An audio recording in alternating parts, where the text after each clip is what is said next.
Today we'll be presenting George Wallace, Segregation Today, Segregation Tomorrow, and Segregation Forever.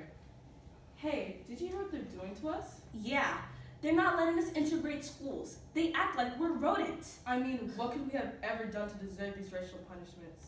They make us sit at the back of the bus, drink out of different water fountains, go to separate schools, and eat at different restaurants. We can't even go to the same movie theaters. And I would love to go see the new movie Cleopatra.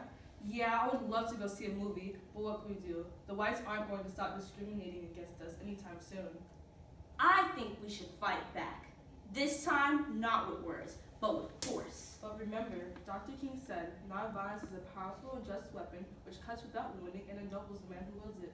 It's a sword that heals. How can we be peaceful when people like our governor, George Wallace, keep undermining us? Yeah, I actually thought we were getting somewhere when George Wallace ran in '58. He didn't promote racial violence and even spoke out against the KKK. Yeah, keyword thought.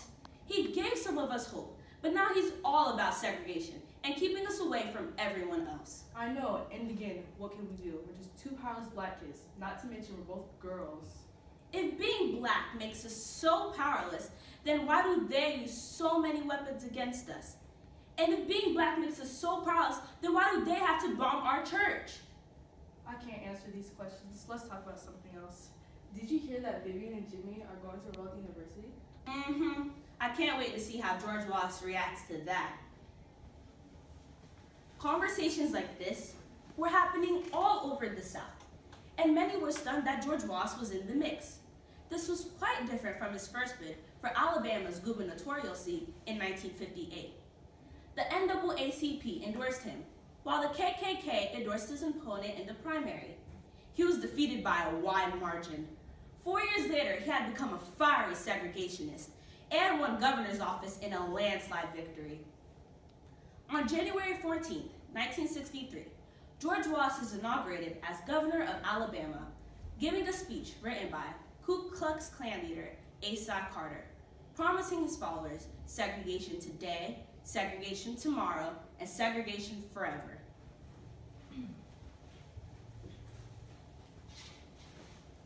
Today, I have stood where once Jefferson Davis stood and took an oath to my people.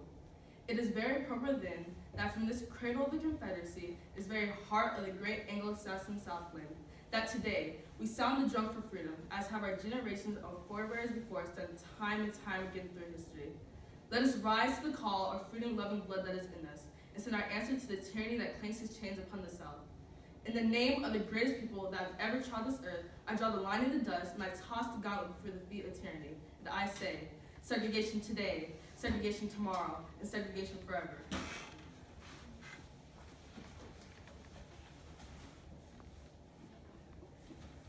This is Tom Brokaw reporting.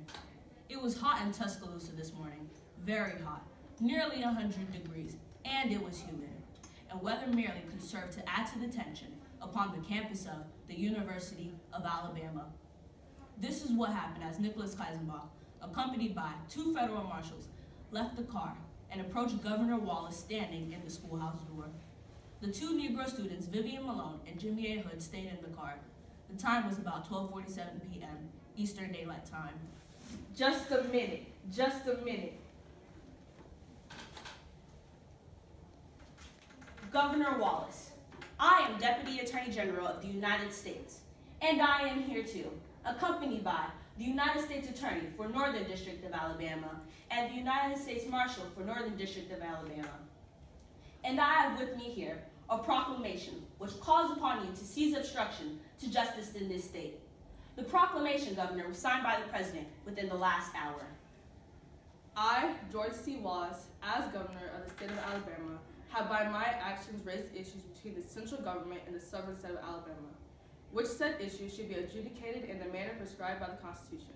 And now, being mindful of my duties and responsibilities under the U.S. Constitution and the Alabama Constitution, and seeking to preserve and maintain the peace and dignity of the state and the individual freedoms of the citizens thereof, do hereby denounce and forbid this illegal, unwarranted action by the central government.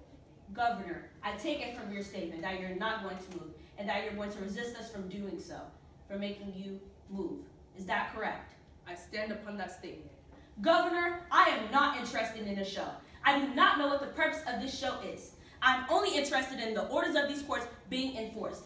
That is my only responsibility here. 2 students who simply seek an education on the campus are presently on the campus. They have the right to be here, protected by that court order. Those students will remain on the campus.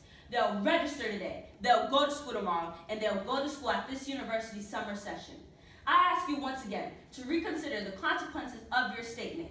And I ask you once again, will you give me the assurance that you'll step aside and peacefully do your duty? Very well then, remain on.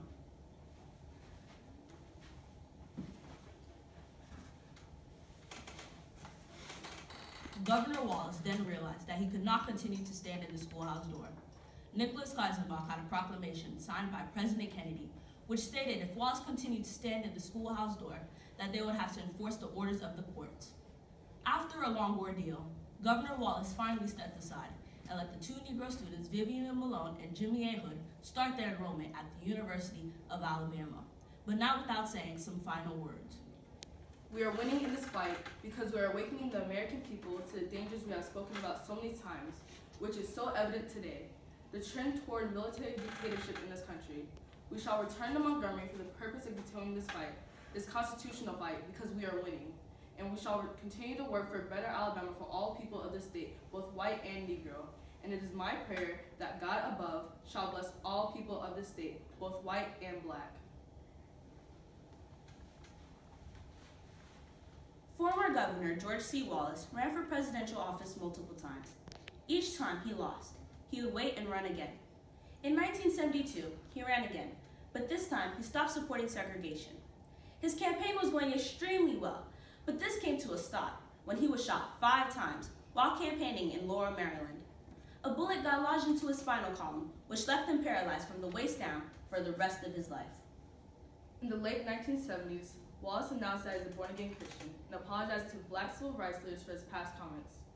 He realized that instead of seeking power and glory, he should then seek love and forgiveness. In 1979, Wallace stated by his stand in the schoolhouse door, "I was wrong. Those days are over and ought to be over." During his last term as Alabama governor, Wallace made a lot of black appointments to state positions.